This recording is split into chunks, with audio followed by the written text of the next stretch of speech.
Hey, hey! Oh, Donald Trump has got to go. Hey, hey! Donald Trump has got to go. We need teachers, we need books. We need the money that billionaires took. We need the money that billionaires took. We need teachers, we need books. We need teachers, we need books. We need the money that the billionaires took. We need the money that the billionaires took. Woo! All right, so next we're going to hear from Sheridan, who's a grad student worker and shop steward at True UE, the graduate union at Johns Hopkins University. Hey everyone. It's nothing short of exhilarating to stand here with so many of you during this existential fight for our university communities. We're here to say hands off our students and faculty. So I want to share with you today what collective union power can do to create protections for our international workers in our community. We learned about the first visa terminations at Hopkins after watching cases unfold in the news, beginning with the unjust arrest of Mahmoud Khalil. That week, I sat at seminar tables with brilliant and brave international worker scholars who shared their fears and their tears at the prospect of continuing to work in the U.S. under the federal administration's reign of terror. All over the world, take a look around.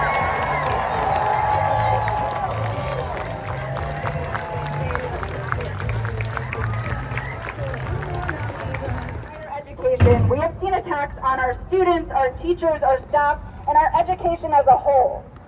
Trump and his billionaires are attacking every facet of our lives that has value to us: education, healthcare, access to food, clean water, fresh air, national parks, all so that they can increase their profits even more and gamble with our futures.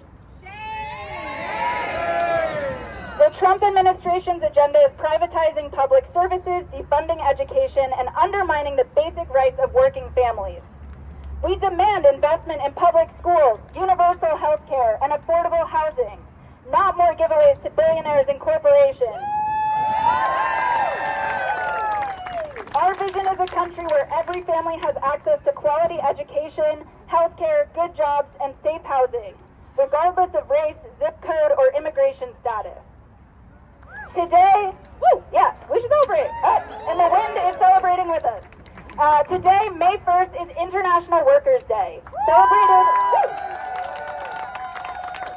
celebrated around the world in celebration of the power of the international working class and in recognition of the need for a better life for workers everywhere. Just for some context, there's wind situation. For some context, the holiday began in the late 1880s in honor of the historic general strikes that were taking place for fighting for the 8-hour workday. And this won in many places. And yet still today, workers everywhere face the same attacks on livable and dignified working conditions. This includes the right to a free and good education system, one that pursues truth and provides us with the skills to participate in our society with purpose. Today, our schools lack public resources and increasingly are more inaccessible. Our ability to learn and teach what we want is being silenced by those in power hoping to control us. And now they're targeting international students, undocumented students, sending ICE into schools and campuses, trying to make us fearful and afraid to speak up against the injustices we are seeing all around us. We cannot let this divide us. We are much safer and stronger together than we are apart. Having schools across levels, across the city, show one glimpse of that. Here today, we have high schoolers, we have people in higher education, and we're joining together across the city to say that we are stronger together. So thank you all for being here. We're not alone in building our collective strength. So let's not stop the fight today. This is just the start.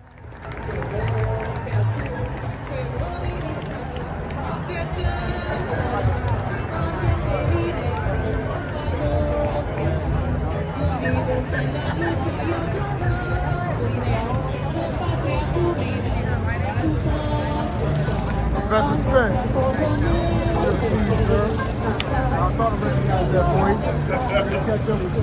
Good to see you. Right on. All right, we want money for jobs and education, not for war and occupation. Money for jobs and education, not for war and occupation. Money for jobs and education, not for war and occupation. Money for jobs and education, not for mass deportation. Gotcha. Now on. Woo!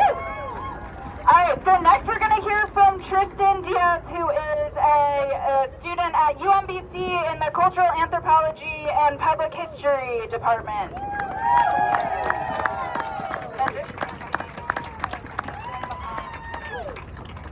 Alright, can you all hear me? Yeah. Alright. Thank you all for being here today. It's great to see the turnout. I'm going to take a little bit of a different approach with what I want to talk about. But specifically, I want to talk about some of the conversations that my family has had to have as a result of the Trump administration. So, can you hear me? Yeah. All right, better? Yeah. All right, so, my dad's side of the family is from Venezuela originally. One of the most terrifying conversations that my family has had to have, especially with Trump's attacks on birthright citizenship and the talks of denaturalization, are members of my family going to be denaturalized. Currently, we fear deportation. While we are all citizens, the arbitrary attacks by ICE, just grabbing people off of the street, it has majority of my family terrified. And these conversations truly show how terrifying the times we find ourselves are in today. And frankly, it's scary. It's scary to have these conversations. What we are seeing is active oppression, active it's shaping behavior. My mom, before I came down here today, told me to carry my passport ID card today just to prove citizenship. I worry that I'm just going to get grabbed because of my last name, because of my family heritage. And this is why we're out here today. This is the type of things that we are protesting. Thank you for being here. I'm happy to see everyone here. Thank you. Hi, it's so good to see so many of you here. Oh. Yeah, happy May Day and International Workers' Day. Yeah, I'm so happy to be here as we take a stand against the brutal attacks against immigrants, queer people, students, and all working class people by the far-right Trump administration. We are here not only to show our dissent, but because we are motivated by the hope we have together for a better future. A better world is possible, and it will be up to us to fight for it. To do this, we will need to build our collective power to resist injustice, because it's clearer now more than ever that politicians of both the Republican and Democratic parties will not protect us. Right. Under the slew of executive orders slashing public services, schools, and funding for public health, stripping immigrants of their rights and dismantling diversity and equity programs, Democratic Party politicians have shown that they are not able to show up for us in a meaningful way. And when they do, it is often through symbolic gestures and the result of direct pressure from people protesting and calling out their inaction. Why is this the case? It's because Democrats and Republicans both represent the interests of capitalists. Yes. Both parties have a history of carrying out mass deportations. Both of them have defended police brutality. Both have expanded the military and imperialist interests. Both parties have repressed social movements, and both parties have supported the endless extraction and burning of fossil fuels. Why? They both represent the interests of massive corporations over the lives of working people and all humanity. Students and young people are starting to see through the sham of the capitalist bipartisan system in the U.S. As we continue our solidarity movement with Palestinians against the U.S.-backed genocide, students have played a massive role in uplifting the voices of Palestinians and standing in solidarity with them in their fight for equality and self-determination. But activism on our campuses alone has shown its limitations.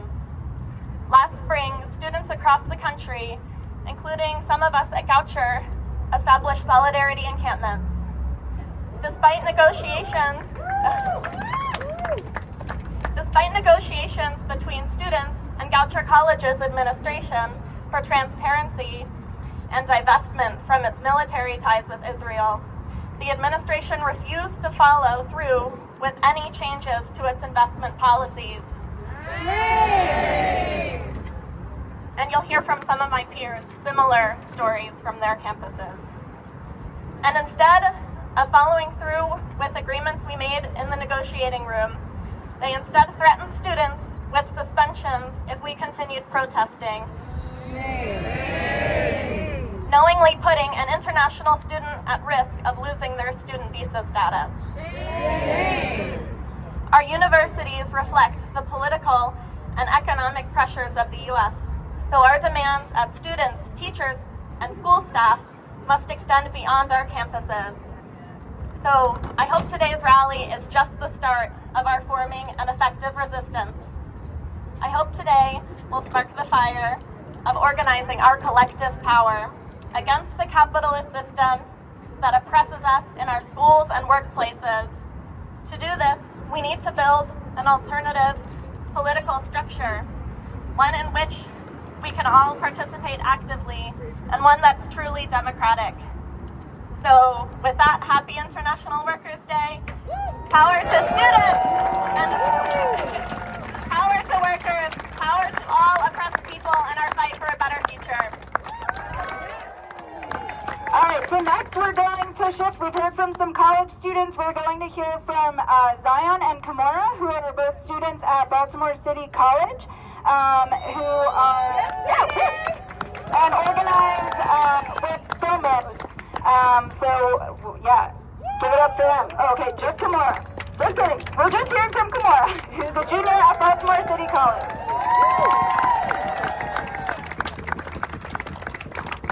Hi everyone, I'm Kimora. I attend Baltimore City College. I'm an 11th grader.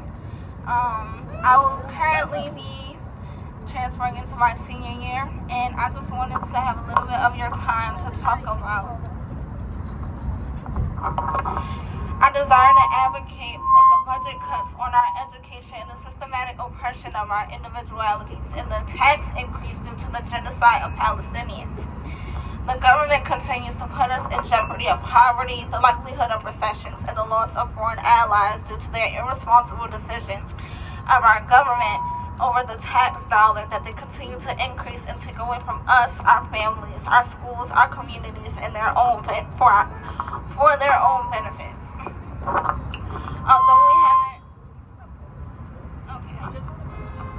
Although we haven't officially been declared in a recession, due to the research of Federal Reserve banks, there has been an estimate of growth at a negative 2.8% for the first quarter of 2025, which means that there's absolutely no growth in our economy so far, which means that the government is continuously taking the money that we work hard for their own benefit.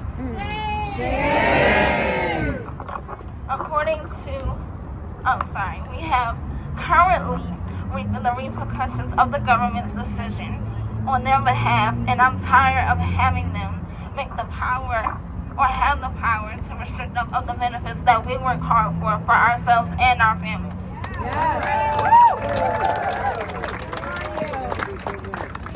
According to the Joint Economic Committee, America is currently in national debt of $36.22 trillion, $28.96 trillion of public debt, and $7.26 trillion of international governmental debt.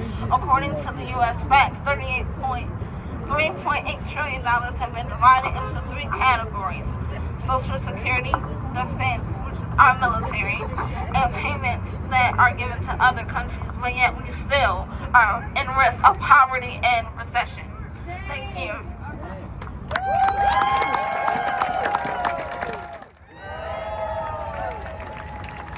Alright, so next we're going to hear from Jared Saul, a professor of Africana and Communication Studies at Morgan State and the host of the podcast, I Mix What I Like. Greetings, everybody. First of all, it's an honor to be here. Just wanting to lend a little bit of a voice coming from state faculty, Morgan State faculty prohibited by law from collective bargaining, which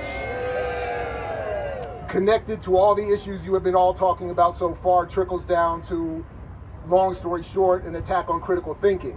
Somebody said earlier something about, there was a chant about corporate deans. In 2013, we had a dean come in to when I was then at the School of Communication, and the first piece of paper he gave us as our new dean was an article about the corporate hospital teaching model. And his argument was, we're going to teach communication exactly as this article argues medical schools must teach medicine. All right, everybody good?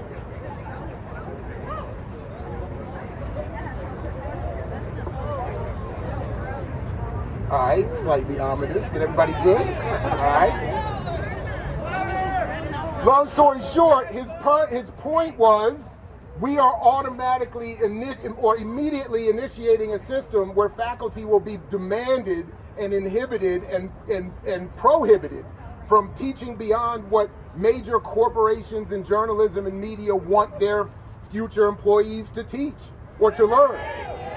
So those of us involved in more academic or scholarly interests or critical thinking specifically, or looking to link what we are doing at the university to the global war machine, which is increasingly encroaching on campuses all the time, we were suppressed. That the goal was to suppress that, to limit that, and as we were told, if I can't fire you, those with tenure, I'll make you want to quit.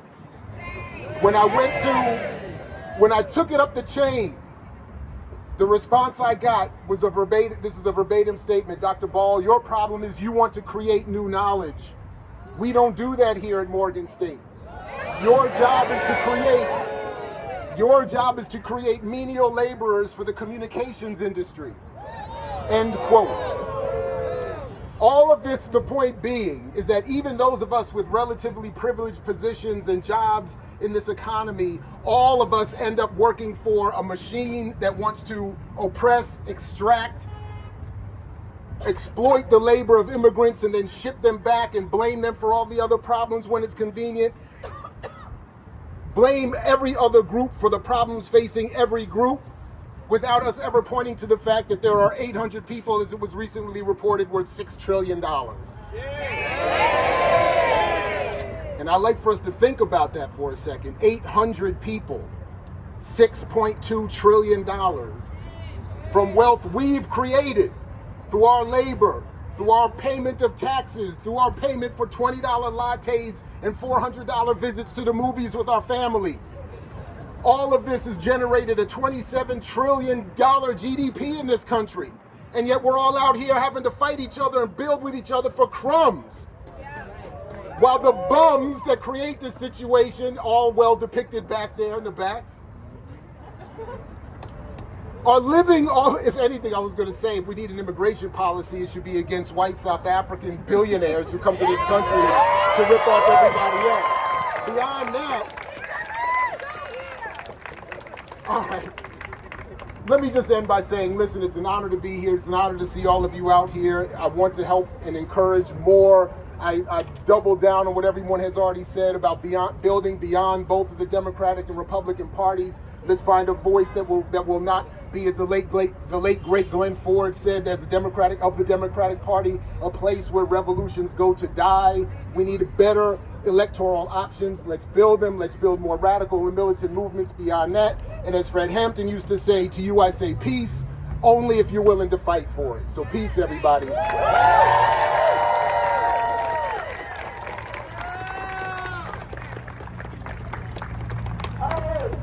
We just have one more speaker and then we're gonna start marching. So start getting hyped up.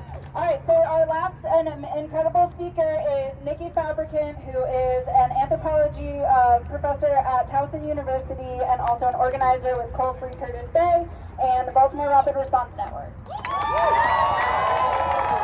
right, it's so energizing to see so many people out here today.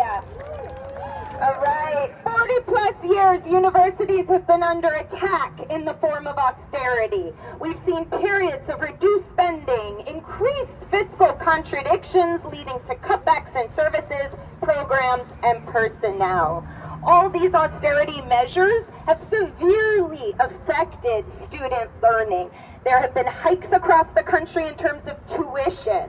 The proportion of adjuncts across the country has grown dramatically, exceeding 70% in some institutions, and tenure track has declined by 50%. Adjuncts are poorly paid, overworked, and do not get the health care or retirement that the rest of us get. Shame! So from our neoliberal university, the hollowing out, to the university's inquiry by imposing a right-wing political agenda, we could say today that we have the neo-fascist university. The turn to fascism and authoritarianism has made essentially students, adjuncts, faculty, staff victims of this war. In part, authoritarians view universities as spaces of critical thinking, and therefore they are an innate threat to this administration. We've seen the expunging using woke ideology. We've seen evisceration of DEI. We've seen student visas revoked, utilizing and weaponizing anti-Semitism as an excuse for quelling student resistance, which is the heartbeat of our universities. I don't want to be a doom and gloom here on May Day, a historic moment for all of us. So there is pushback. A statement denouncing the Trump administration's unprecedented government outreach and political interference was signed by more than 400 university presidents, and that list is growing.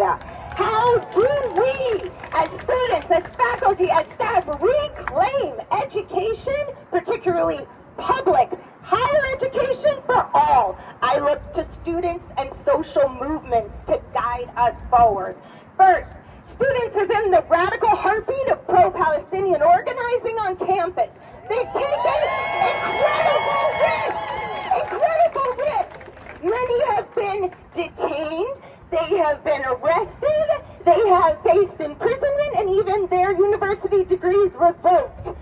Second, students are also the ones imagining and experimenting what free education can look like in truly liberated zones on campus. These encampments were mini spaces of liberatory learning and of building community. They defined the curriculum. They wrote, they shaped what they wanted education to look like while feeding, while singing, while praying, dancing, and finding joy. Students modeled it for us. Faculty must follow their lead. Social movements like unions, like community-based organizations are modeling what it means to take risks in this moment. Many are putting their bodies on the line to fight for worker rights, immigrant rights, Black, brown, LGBTQI rights, and women's rights. So on May Day, may we honor the students and the movement leaders who have been fighting to reclaim education as part of the public good. May we honor our students who face serious repercussions for their activism. May we honor Haymarket martyrs, many of whom risked their lives to give us an 8-hour work day. These are our freedom fighters. These are our warriors. May their memory be a guiding light, and let us march. I mix what I like, what I like, what I like, what I like, what I like.